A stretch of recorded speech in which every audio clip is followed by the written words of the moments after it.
राज्यात महिलांच्या सुरक्षेचा प्रश्न ऐरणीवर आलेला असतानाच रत्नागिरीत देखील एक विचित्र प्रकार उघडकीस आला आहे आणि त्याच प्रकाराविरोधात जिल्हा रुग्णालयातील ज्या परिचारिका आहेत त्या रस्त्यावर उतरल्यात आणि त्या घटनेचा निषेध करत आहेत. आपण त्यांच्याशी चर्चा करणार आहोत.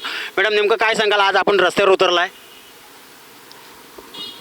कलकत्त्याला सुरू झालेली ही घटना आता रत्नागिरीमध्ये येऊन ठेपलेली आहे. अत्यंत सुरक्षित वातावरण आणि सुरक्षितता वाटणाऱ्या या रत्नागिरी जिल्ह्यातसुद्धा ही घटना घडू शकते, ही अतिशय निंदनीय बाब आहे.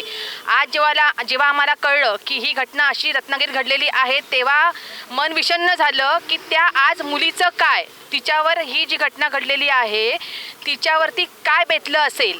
आणि आज आम्हाला असं वाटतंय की मुलींनी घराबाहेर पडूच नये का, त्यांनी शिक्षण घेऊच नये का, कामकाज करूच नये का. जर अशा घटना घडणाऱ्या असतील तर आमच्या लहान मुलींचं काय, पोरीबाळींचं काय, या सगळ्या घटना ह्या आम्ही सुरक्षित नाही आहोत ना. सगळ्या लहान मुलांपासून म्हणजे मुलींना बाहेर पाठवणं ही आमची चूक आहे का, पालकांची चूक आहे का तिला शिक्षणासाठी बाहेर पाठवणं. हे अतिशय जे घडलंय ते फार चुकीचं घडलेलं आहे आणि त्याचा आम्ही सगळेजण निषेध व्यक्त करतो. रत्नागिरी ही सुसंस्कृत रत्नागिरी म्हणून ओळखली जाते, विद्येचं माहेरघर म्हणून रत्नागिरीकडे पाहिलं जातं. आपण काय सांगाल? आमचं हे नर्सिंग प्रोफेशनच असं आहे की ज्याच्यामध्ये शिफ्ट ड्युटी आहेत, मॉर्निंग इव्हिनिंग नाईट. म्हणजे इव्हिनिंगवरून सुटणारी स्टाफ किंवा नाईटला येणारी स्टाफ खरोखरच आज सेफ आहे का, कशी येऊ शकेल ती, आणि किती लहान लहान मुली या प्रोफेशनमध्ये येतात. आत्ता तर शासनाने एवढ्या मुली भरायला सुरुवात केली की त्यांना हे नाही आहेत, हॉस्टेल्स नाही आहेत तिथे राहायला. त्या मुली सगळ्या बाहेरून अपडाऊन करणाऱ्या आहेत.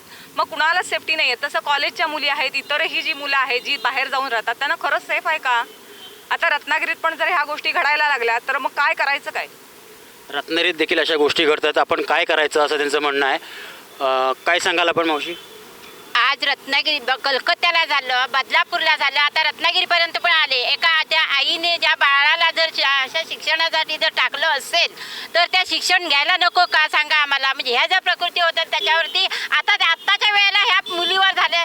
आज उद्या आम्ही 9 वाजता ड्युटीवरनं सुटून जातो घरी, त्यावेळेला असं झालं तर ह्या मंत्र्यांनी येऊन आत्ताच्या आत्ता काय आता फैसला करावा त्यांनी. आज शासनाने याची दखल घ्यायला पाहिजे असं त्यांचं म्हणणं आहे. आता आपण रस्त्यावर उतरत, तुमची पुढची भूमिका काय असेल मॅडम? सर्वानुमते आता आम्ही ती भूमिका ठरवून त्याप्रमाणे आता उद्या आम्ही दिशा ठरवू. एकतर आम्ही संपूर्ण जो जिल्हा आरोग्य विभाग आहे रत्नागिरी जिल्ह्याचा, तो संपूर्ण आरोग्य विभागाशी समन्वय साधून उद्यापासून कशा प्रकारे आंदोलन करता येईल, कारण की हे प्रकरण थंड बस्त्यात तर जाऊ देणार नाही. निदर्शनं, आंदोलनं, निषेध या माध्यमातून आम्ही हे आंदोलन चालूच ठेवणार आहोत, जेणेकरून जोपर्यंत गुन्हेगाराला शिक्षा मिळत नाही, पीडितेला न्याय मिळत नाही आणि आमच्यापैकी कुणालाही सुरक्षिततेची भावना निर्माण होत नाही तोपर्यंत हे आंदोलन चालूच राहील.